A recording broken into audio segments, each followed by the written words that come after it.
نام خانوادگی؟ نوید فلاحتی.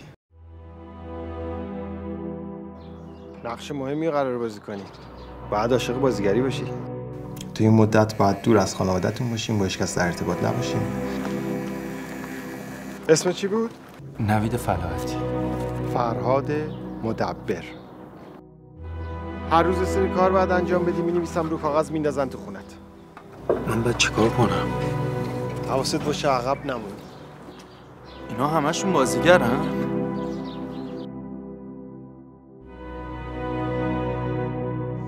نظرت همشون دارن رو کاغذ میخونن؟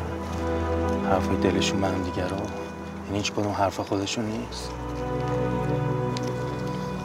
تو هم رو کاغذ میخونی حرفایی که به من میزنی؟